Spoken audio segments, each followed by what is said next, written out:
Appreciate you tuning in to Talk Erie and the Joel Natale Show. We're live from our Kingdom Financial Group studio here at 5th and State, also live on Facebook and YouTube for a very interesting conversation with political and presidential historian and the former executive director of the Hagen History Center, George Deitch. George, good to see you, sir. Appreciate it, man. Nice to see you too, Joel. All right, so go figure. This 2024 election, as we talked about in July, is nothing like we've ever seen in a lot of ways. Although that's my hypothesis. It's your turn to be able to kind of blow it up. Well, I'll say that it is certainly a controversial election. Yeah. But we have had a number of other contentious elections which make this one pale in comparison, quite frankly. There have been just some miserable elections. I'll give you a first example off the top of my head. Andrew Jackson, who ran against four others, won the most votes in the Electoral College and most votes in the popular, but a couple of his rivals teamed up against him. It got thrown to the House of Representatives, and he eventually lost. But what was particularly nasty, a very nasty election in general, but his wife had been previously married. She had been divorced. She had signed the divorce papers. And you're talking about rural western Kentucky when it was actually, I think, still a territory. Eventually, her first husband never got around to signing the papers and sending them to the courthouse until after Jackson was actually running. And so Jackson's opponents just were brutal on her, not only talking about bigamy, but they're calling her a whore. And my word. Yeah, I mean, it went on and on and on. Eventually, this is the second term, it's the second time Jackson ran, but it was his first term that he won. The stress that came upon her by all of this horrible attacks caused her to have a heart attack and die before he was inaugurated. So, there are instances where it's worse. That is shocking. You're saying, I mean, yeah, just to call, just to totally destroy her character. That's unreal. And there are plenty more examples of that. Is there really? Oh, there are. I taught a full course at the Jefferson and at Chautauqua about the most contentious presidential elections, and I think I had 8 of them in there, and I had to call a couple of them because I just didn't have time to do more than 8. But the reason I created the course was to show that there were many more instances in American history where things were uglier than they are now politically. The when you talk about the the back and forth, I mean, even at the founding, right? We had they hated each. I mean, like Adams, they hated Adams, or Jefferson hated Hamilton. I mean, you get all this stuff about the founding fathers. They were not all kumbaya, No, actually, after George Washington, the factions, as they called them then, just went in completely opposite directions. The election of 1800, which is Jefferson running against the incumbent John Adams, is one of the ones that I have talked about in my course, and it was a brutal election. They hired writers to, create dirt on the other guy. There was all kinds of nasty personal stuff that went on. Plus Adams was wanting to establish a monarchy, and Jefferson was, pro all the excesses of the French Revolution, guillotining his opponents. And I'm sorry, that's hilarious. Oh yeah, I mean it gets worse. I do almost a whole hour of just on that one election. So you're right. Founding fathers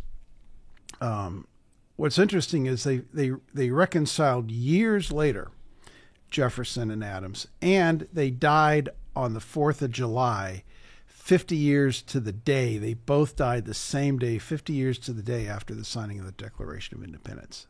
That's remarkable. That is, I had heard that before, and I'm like, how is that ever possible? But that's exactly right. I want to go back to Jackson here, because maybe one of the most repeated analogies is Donald Trump is the 21st century's Andrew Jackson. Do you see that in your knowledge about Jackson? Oh, I think there's, some similarities. Tell you a story, and I thought of this after that punk took the shot at Trump. Yes. In the summer. A man approached Jackson walking through the Capitol and pulled out a gun and tried to shoot him, and the gun jammed. And Jackson, of course, there was no Secret Service around him. He literally took his cane and swatted the guy's gun, and then he started beating him with the cane until his aides came over and pulled him off of him. So, the fight thing, that's kind of what reminded me of how that went.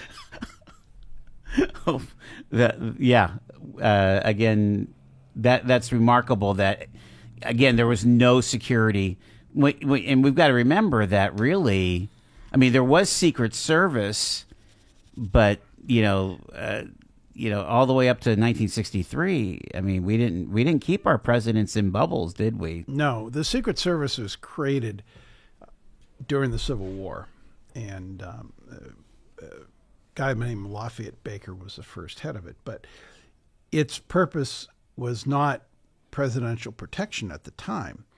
And Lincoln really had been, I think, going back to when he was first elected, and Alan Pinkerton, the famous detective, was kind of in charge of his security, and he warned Lincoln that there was going to be an assassination attempt in Baltimore. Baltimore did not have a through train. You had to come down on what would become the Pennsylvania Railroad, get off, go about a mile across town to Camden Yards, and then take the other train in. Wow. And where Camden Yards is today, where the Orioles play, is where the second station was. The first one was the Presidential Street station. Anyway, so Lincoln was warned. He took a different train. It was said he was in disguise, and he got a lot of criticism.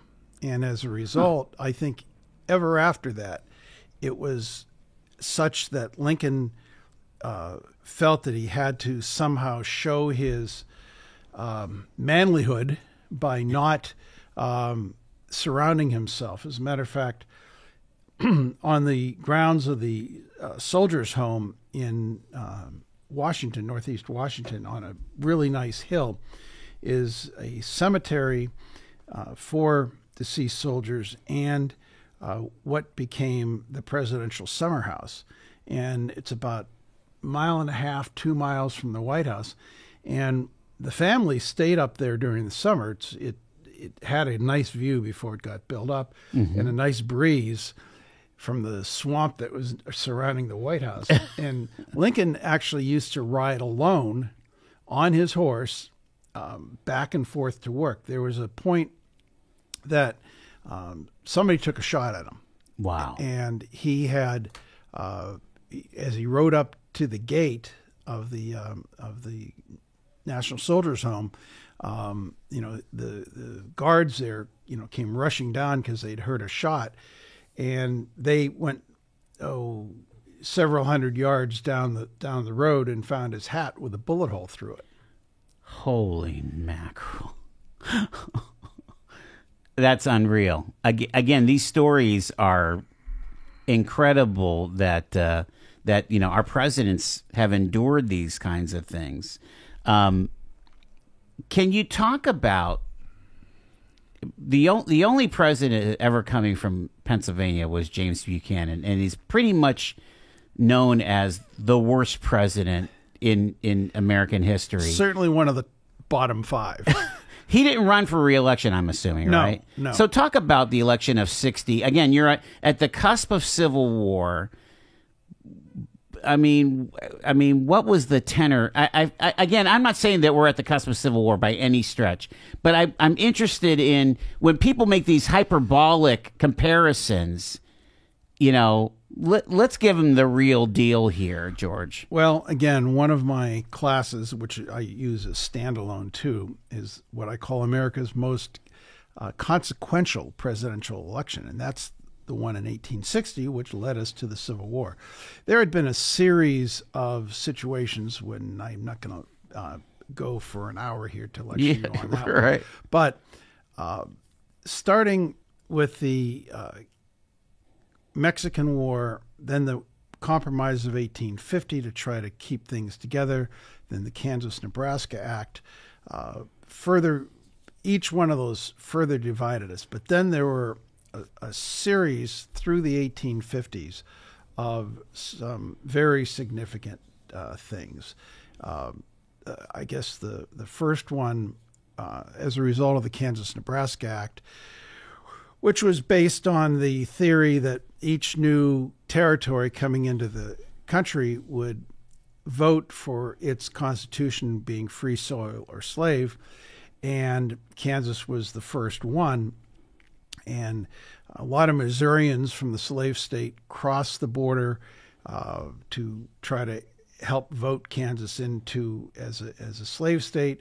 The Free Soilers came in, money, people, and there were multiple constitutions that were adopted. It was called Bleeding Kansas because it really was, I consider, the first shots of the Civil War in the mid-1850s. John Brown, who people may remember from Harper's Ferry, he and his sons came out from Pennsylvania, actually. They shortly before that, they'd been living down in Crawford County. He had a tannery there. But abolitionists, strong abolitionists, violent abolitionists. And he was nicknamed Potawatomi Brown because at along Potawatomi Creek in Kansas, he personally murdered 5 men and boys who were pro-slavery with a broadsword. So that then led a couple years on to the Dred Scott decision, which was perhaps the most controversial decision in the history of the Supreme Court. That was followed then by the Browns' raid on Harper's Ferry, which tried to create what they called a servile insurrection, or basically a slave revolt. And each one of those, if you had laid out a line of gunpowder, you kept throwing matches on that gunpowder as it went. And finally, you want to talk about factions. You split the Democratic Party between the Northern Democrats who were pro-union. They didn't really care much about slavery either way.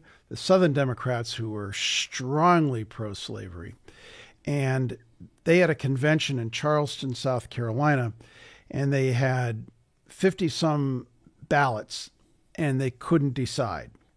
And so they reconvened 2 months later in Baltimore, and again, multiple ballots, they couldn't decide. Finally, the Southern Democrats walked out, went a couple blocks down to a fire station, nominated their own candidate, who was John Breckinridge, the sitting vice president of the United States, who was a slaveholder from Kentucky. And then the rest of the Democrats, the Northern Democrats.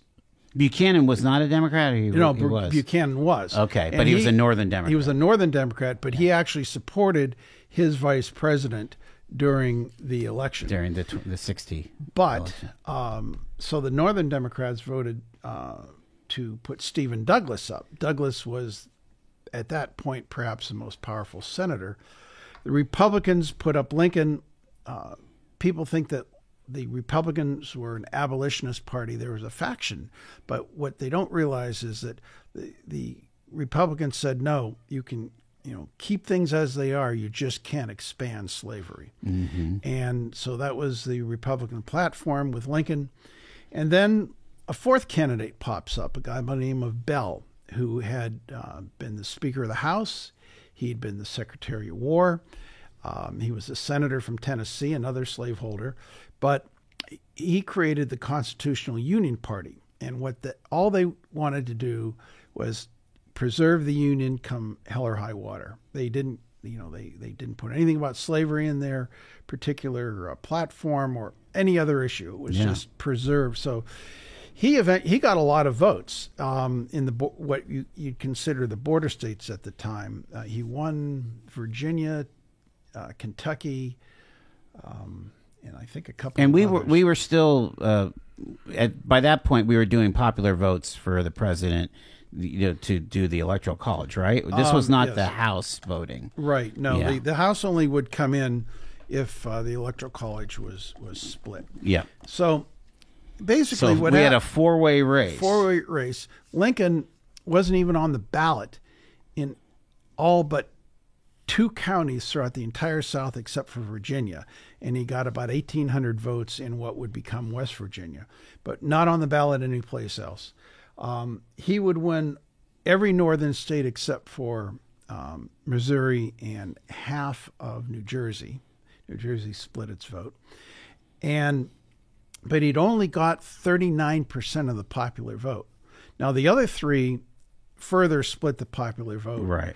Douglas, interestingly enough, had the second highest. He had 29%, but because he came in second place to Lincoln throughout the North, he actually had the lowest electoral votes. It was a very odd situation, but ultimately Lincoln, because the northern states had accumulated so many votes in the Electoral College because of their population, basically, he won a clear majority in the Electoral College, but only won 39% of the popular vote. So he did get the majority. He didn't get a plurality, but a majority of the Electoral College votes. Right. Wow. Because if it had been a plurality, it would have gotten tossed into the House of Representatives. House. That's interesting. George Deitch is our guest. We're going to take our first break here. We are getting a little bit of a presidential historian perspective of this presidential race that we're sitting here with, 4 days to go. You're tuned to Talk Erie and the Joel Natale Show.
We've got George Deitch with us here on Talk Erie and the Joel Natale Show.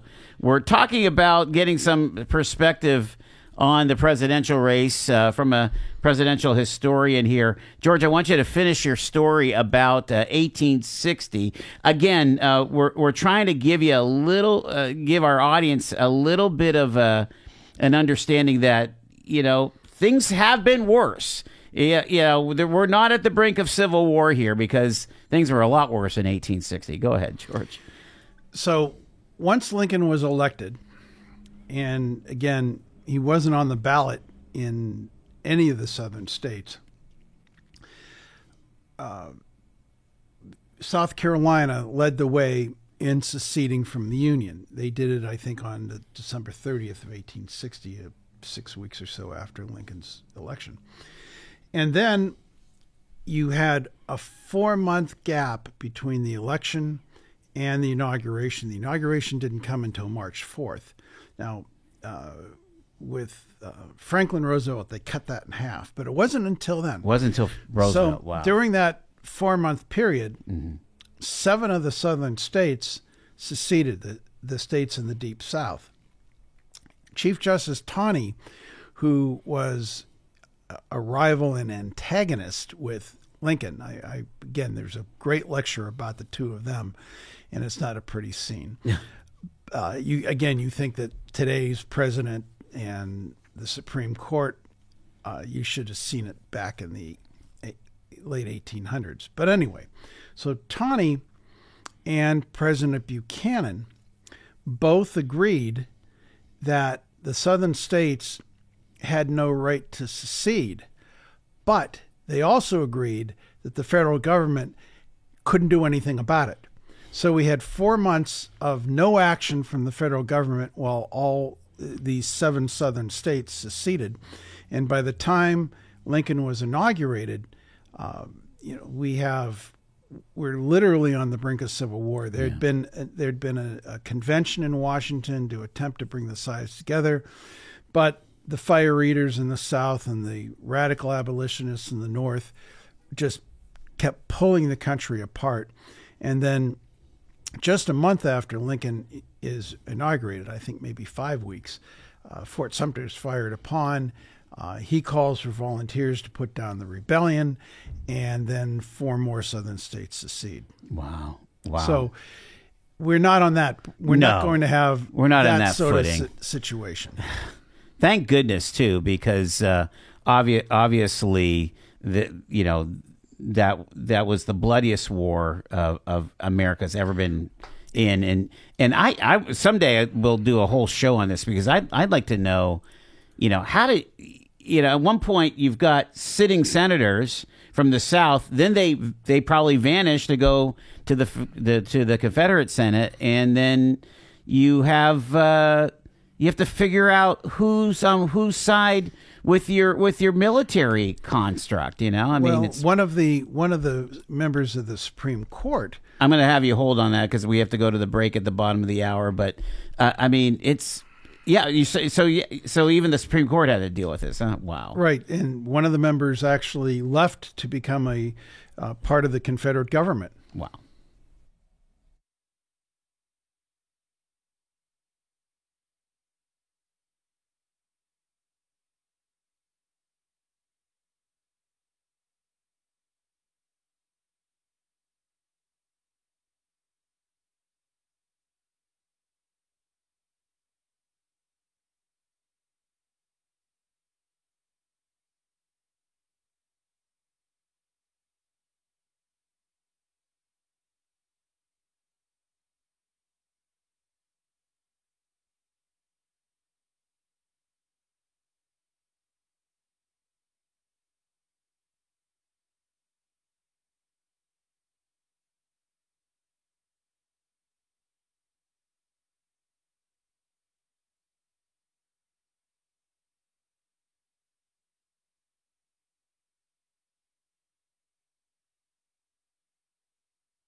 Talking history and presidential history at that. It's the Joel Natale Show live from our Kingdom Financial Group studio here at 5th and State. Glad that you're with us, and glad that George Deitch is with us, presidential historian, former director of the Hagen History Center.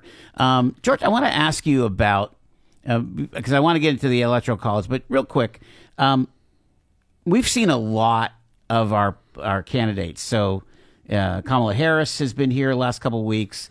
Within the month or so, we've heard from President Trump. Both vice presidential candidates have made 2 visits each.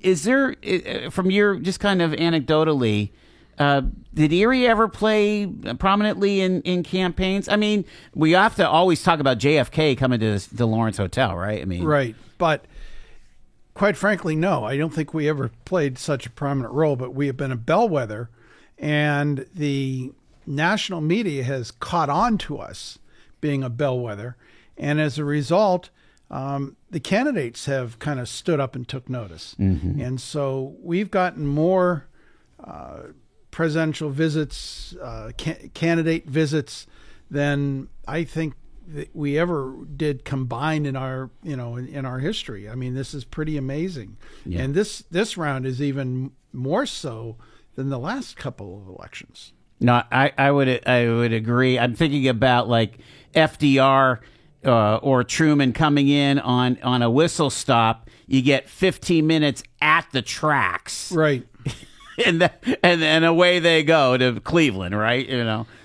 Now, obviously, I was not going to Cathedral Prep at the time when Kennedy came in. I'm not quite that old, but I remember, the priests talking about the school letting out, and all the boys were expected to go down for to see Kennedy in Perry Square.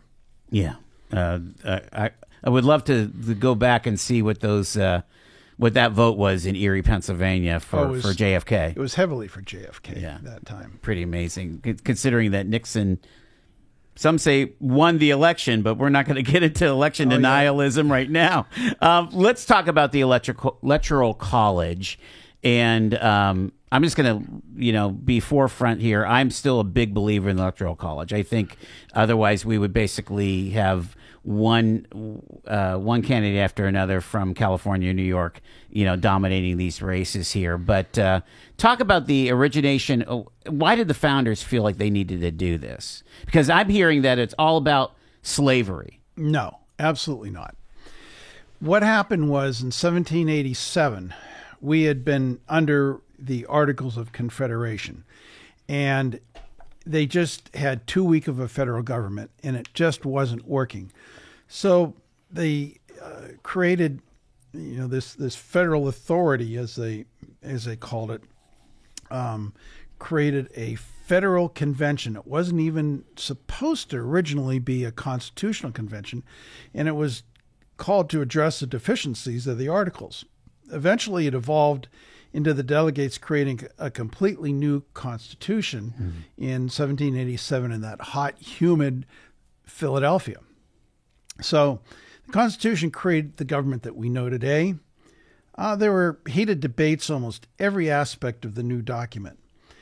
After the delegates were finished, the new Constitution would take 2 years, 1789, to ratify for the 13 states to adopt.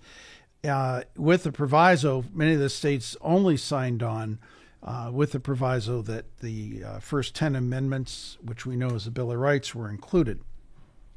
So the modern presidency was created by the convention, and there were really heated debates over the nature of the presidential election. And there were, and so it's really important that people understand, between 1776 and declaring independence and when the Constitution was adopted, there was no presidency. Was there a chief executive? There was no chief executive. There was a presidency, but it's not the same as we know it. It basically was a rotating presidency. Whoever was elected as the head delegate of the article under the Articles of Confederation. Okay. So there were 7 American presidents before George Washington. I have never heard this before. I never knew that. Yeah. Okay, keep going. So the arguments at the convention were, how do you elect a president? And there was by arguments of direct popular vote.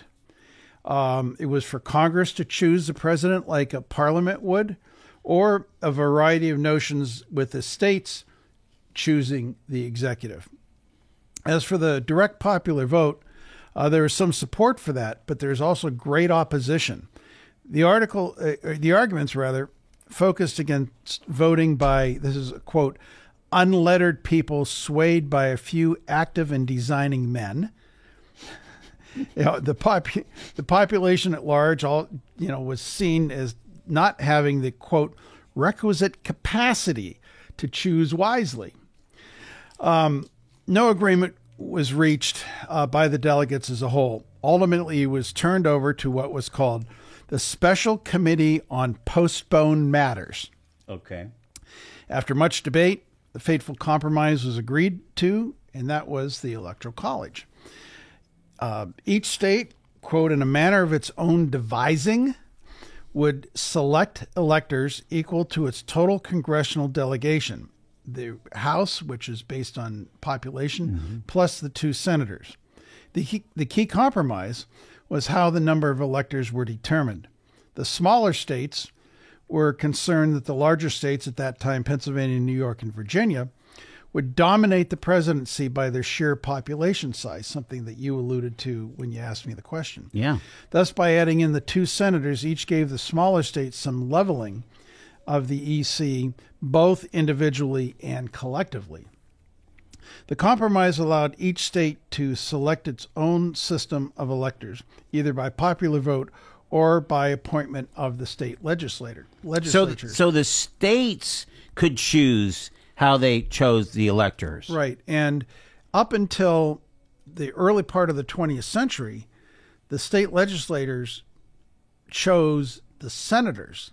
The popular vote was only window dressing for the Senate up until, I think it was 1913. Wow. So we all know James Madison, President of the United States, was also considered the father of the Constitution. He would become the 4th president. He later said that the Electoral College was the decision made in part from, and this is a quote from Madison, a degree of the hurrying influence produced by fatigue and impatience. Oh. Ever since, it's been the Electoral College has been the key to shaping the presidential elections. It's the Electoral College for better or worse. Okay, so that kind of weakens the modern case for the Electoral College to see if it was, basically made out of desperation. Right, because the delegates couldn't agree. So they turned it over to this special committee, and they hammered it out. Do you know who? I mean, was Hamilton involved in any of this? Do you know of? Or I don't think so. Okay. I don't think he was on that committee. Interesting.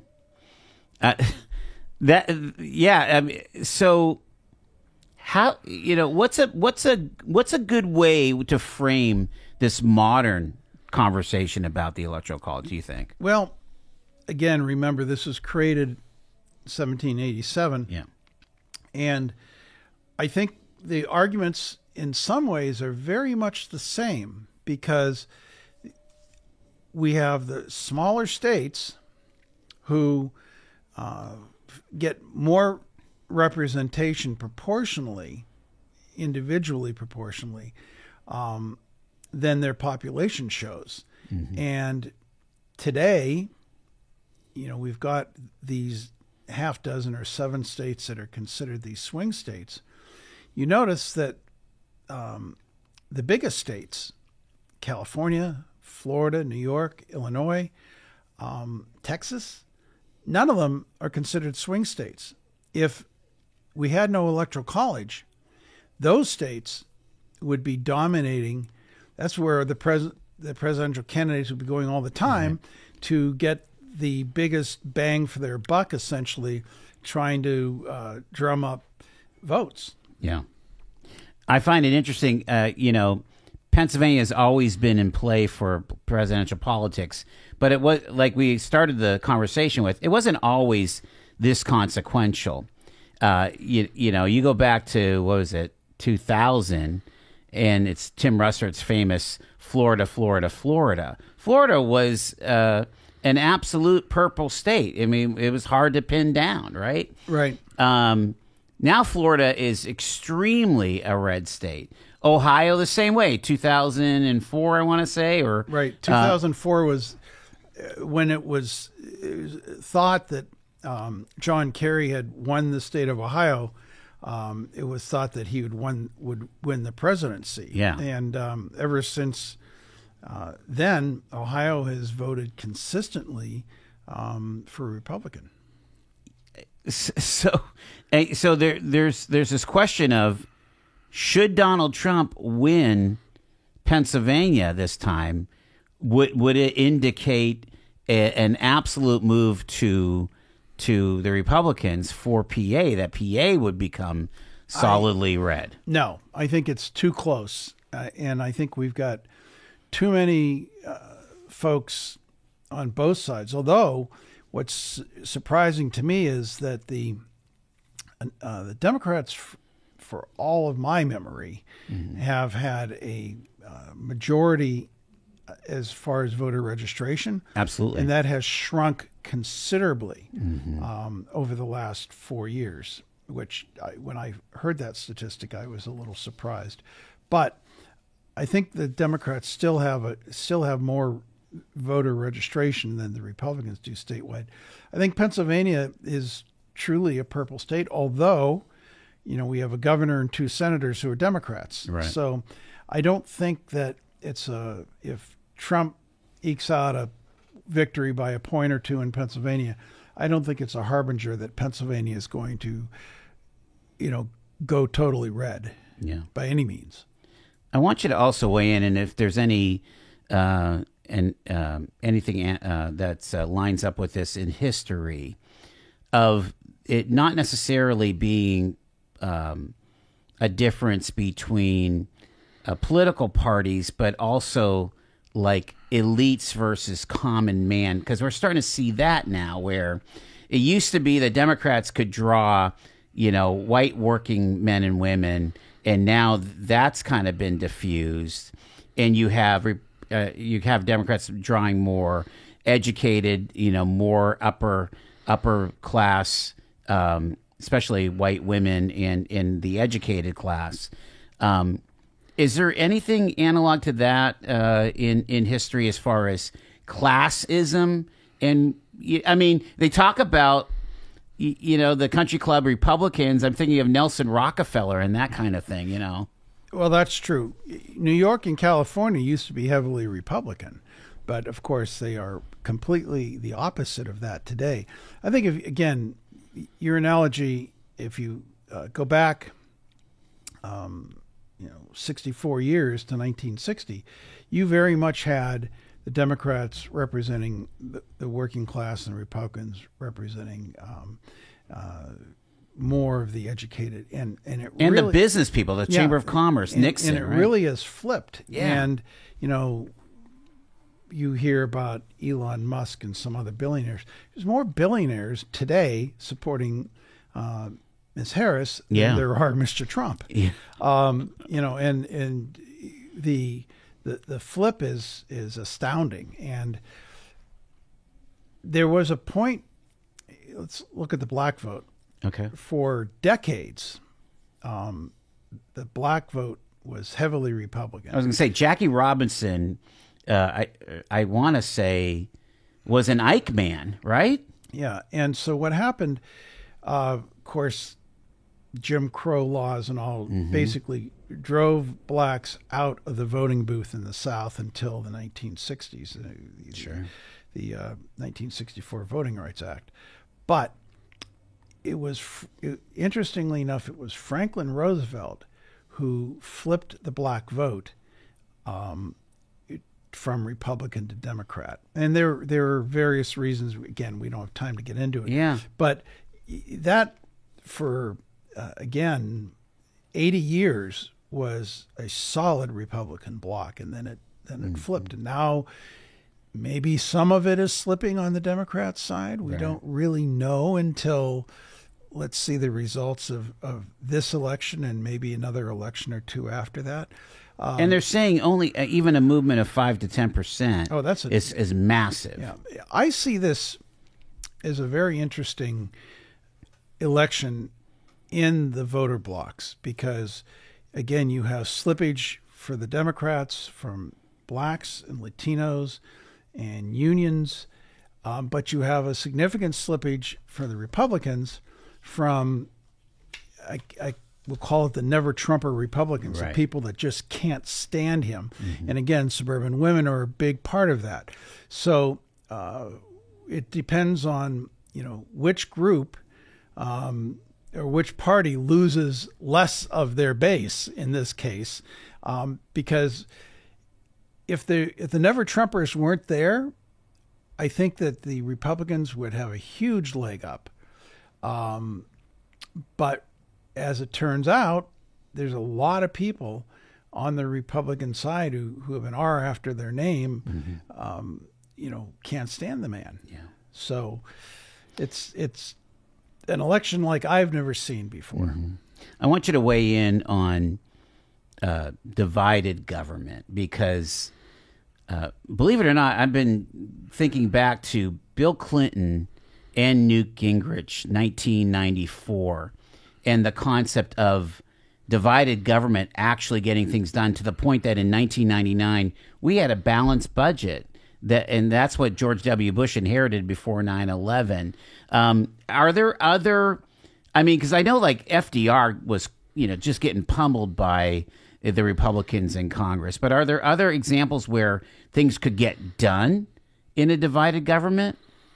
Oh, I think so. As much as people remember Richard Nixon for his paranoia and Tricky Dick and all those sort of things, he worked with a Democratic Congress throughout his first term and into his second term. There are people in the Senate like Scoop Jackson, for instance, and others who were willing to work, essentially for the greater good. You compromised, maybe you got a bill through that would then trend your vote, for something else. Right. There's a lot of push and pull. There's a lot less ideological partisanship. There's always partisanship, but it was not quite so ideological. And when you get ideological, like they seem to be going through now, that's when not a lot gets done. Talk to about, again, you spent a lot of time in the Beltway, this concept of, it really doesn't matter who's at the top of, who's in the Oval, because there's this permanent, the military industrial complex, the government industrial complex, where basically, the negative term is the deep state. That's a horrible term, but, are there things where that, no matter who's at the top or even who's the secretary of that department, things are just going to always be the same? I think that's an issue. And I think perhaps that's why people inside the Beltway, where I used to live and where I still have a house, I think that's where the folks that live inside the Beltway are so terrified of Trump, because they actually believe that he's going to come in and make changes. Now, there have been opportunities in the past, commissions and whatnot, to make changes, but the bureaucracy always seems to survive. I think there's real fear that it may not this time from the folks who would be most affected for their jobs. Yeah, I mean, every organization of a certain age has bloat. Trump saying, threatening 10,000, having a government force less 10,000, which That's a drop in the bucket, isn't it? You know, I mean, if you're talking 10 or 20%, then it gets serious. Yeah, yeah. And then, of course, Elon Musk, touting that he could cut $2 trillion from the budget. That remains to be seen, because Trump didn't have a balanced budget in his first term at all. And there, the Grace Commission, and there are other attempts to shave the size of the bureaucracy, and no one has ever succeeded in doing that. I mean, they even, what was it, under Obama, they had sequestration, I think that's how you call it, where basically if you didn't pass a budget, there's going to be automatic cuts. Didn't seem to move any needles. And I'll give you an example. We had to wrap up but quickly. When I was a kid, the mall in Washington, which we all know, was full of buildings. They looked like Quonset huts. And they had been left over from World War II, and they were called temporary buildings. And so when I was a kid, 20 plus years after World War II, they were still there, and they were still full of government employees. So the government, the Army shrank, but the government really didn't shrink after Roosevelt. Unreal. That's unreal. All right. Are you up for a prediction, or, I'm not going to ask you who's going to win, but I'm going to ask you, how will the country react to who wins? That's a tough question. I think that there are going to be angry people on both sides. The only hope we can have is that those angry people don't get stupid and start to create violence. Yeah. Because we need a peaceful transition, no matter who wins. And, and that's a history that we don't want to repeat, right, George? Absolutely. George Deitch, our presidential historian. Thanks for taking the time, sir. Good to see you, Joel. It is 4:56 on a Friday here on Talk Erie.